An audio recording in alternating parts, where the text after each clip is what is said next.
No próximo dia 9, quarta-feira, é comemorado o Dia Nacional e Latino-Americano da Epilepsia. E tentando conscientizar a população, acabar com um preconceito que ainda ronda em torno dessa doença, foi lançada uma campanha, tem um vídeo bem interessante rolando na internet. E nós convidamos aqui hoje o neurocirurgião especialista em epilepsia da Unifesp, Dr. Luiz Daniel Settel. Dr. Luiz Daniel, bem-vindo à CBN. Boa tarde para o senhor. Boa tarde, Fernando. Boa tarde aos ouvintes. Muito boa tarde. Bom, primeira referência quando se fala em epilepsia é o ataque, né? O ataque epilético. É o sintoma, digamos assim, mais característico dessa doença. A pessoa perde a consciência e aí tem contrações musculares. O que a gente tem que fazer, doutor, quando presenciamos uma situação como essa? Certo, realmente é talvez o sintoma que mais chame atenção na epilepsia, embora até nem seja o mais frequente, mas sem dúvida alguma, como você diz, é o que mais chama atenção. E nesse momento, como você também bem disse, o paciente está inconsciente, no cérebro dele, na verdade, as descargas estão acometendo todo o cérebro dele, de um lado e de outro, por isso que ele fica inconsciente e ele começa a ter esses abalos, as contrações e relaxamentos musculares incontroláveis, ele não tem controle disso, produção excessiva de saliva, algumas vezes até perde o controle de urina e etc. Nesse momento, primeira coisa, ele geralmente, se ele estiver em pé, ele vai cair ao solo, né? Então, o objetivo é afastar objetos que possam machucá-lo, mesas, cadeiras, vasos, etc. Como ele produz bastante saliva, às vezes ele pode não só engolir, como ele pode aspirar, pode ir para as vias aéreas. Então, deixá-lo de lado para que essa saliva escorra pela boca, ele não engula. Uma outra coisa que as pessoas também têm muito medo é de o paciente engolir a língua. Isso não acontece, não precisa ficar preocupado com isso.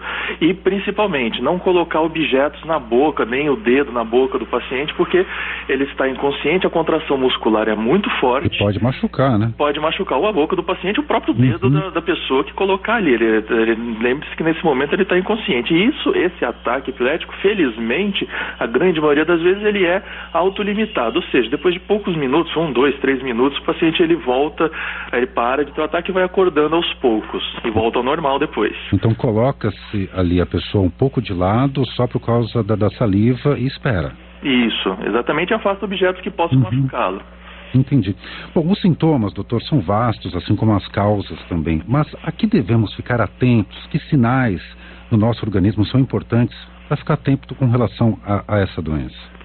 Assim, como você falou, são vários sintomas, depende muito da localização, da onde ocorre essas crises, né? Então, assim, nós, desde um movimento involuntário do braço, assim, incontrolável, pode já ser uma crise, até flashes visuais, até perdas de consciências momentâneas, tudo isso pode caracterizar a crise. Na verdade, assim, não existe um sintoma específico da crise, e claro, na verdade o que nós recomendamos é, assim, na dúvida, procure se tem algum sintoma diferente, tem alguma coisa que você não sabe o que é, procure o médico. Eventualmente pode até não ser epilepsia, pode ser outra coisa, mas é bom sempre que você tenha alguma dúvida sobre o que está passando consigo ou com alguém que você conheça, leve essa pessoa ou procure o médico para esclarecer.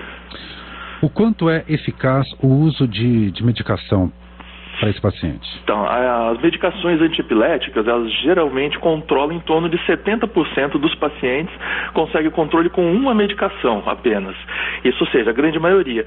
Em torno de 30%, que consequentemente, esses daí se enquadram no que nós chamamos de epilepsia de difícil controle, ou epilepsia refratária, que são aqueles que nem com o uso de 2 ou mais medicações juntas ou separadas conseguem ter o controle das crises, ou seja, a medicação na grande maioria dos casos controla a epilepsia. E aí a cirurgia é um último caso? A cirurgia, justamente, ela é indicada quando o paciente não tem o controle das crises, né? Ou seja, nesses 30% eles são candidatos, porém, assim, além disso, além de não possuir o controle, você precisa achar um foco, ou seja, uma região no cérebro onde se originam essas descargas. Então, quando você consegue achar essa região junto com o não controle medicamentoso, aí sim você pode pensar em uma cirurgia, embora até existam outros casos para crises generalizadas que você pode até tentar, mas não com a mesma efetividade quando você encontra um foco, uma origem dessas descargas. A dieta pode ser importante em alguns casos? Então, existe uma dieta chamada dieta cetogênica que é mais utilizada em alguns casos, principalmente em alguns casos de criança, que também, não como tratamento inicial, mas como quando não consegue o controle com a medicação, que pode ajudar a diminuir as crises, mas também não é a primeira escolha de tratamento. Mas o que é uma dieta cetogênica baseada em quê? Ela, na verdade, tem esse nome porque ela produz como substrato o que a gente chama de corpos cetônicos, que é uma dieta baseada praticamente em proteína e gordura. Entendi. Agora, doutor, o perfil de quem tem epilepsia hoje no Brasil, o comportamento de quem tem essa doença está mudando? Porque muitas vezes a gente ficava sabendo, que alguns ficam mais reclusos, aí não tem o controle sobre a crise, acabam ficando muito em casa. Isso tem mudado na sua avaliação? Olha, infelizmente não. Não? A gente vê casos pontuais de mudança, mas como globalmente, eu infelizmente não vejo isso, e não digo só em grandes centros como São Paulo, Rio de Janeiro, grandes capitais, não. Na verdade, é pior nos interiores, mas mesmo em grandes cidades, mesmo aqui em São Paulo, eu vejo um certo preconceito considerável com pacientes com epilepsia. Isso tudo, infelizmente, vindo do desconhecimento. Por isso que surgiu o Dia Latino-Americano e Brasileiro contra a Epilepsia, né? Que é justamente para tentarmos esclarecer e diminuir o preconceito das pessoas que, infelizmente, vem por conta do desconhecimento mesmo. Perfeito. Bom, e da campanha que eu disse no começo da nossa conversa e do vídeo também que foi produzido, ele se chama Epilepsia de A a Z, basta procurar na internet. Bem esclarecedor, eu já assisti ao vídeo, realmente bem esclarecedor. Foi boa aqui para fazer a entrevista com o senhor. Muitíssimo obrigado, então, pela conversa de hoje aqui na CBN e até uma próxima oportunidade, Dr. Luiz Daniel Settel.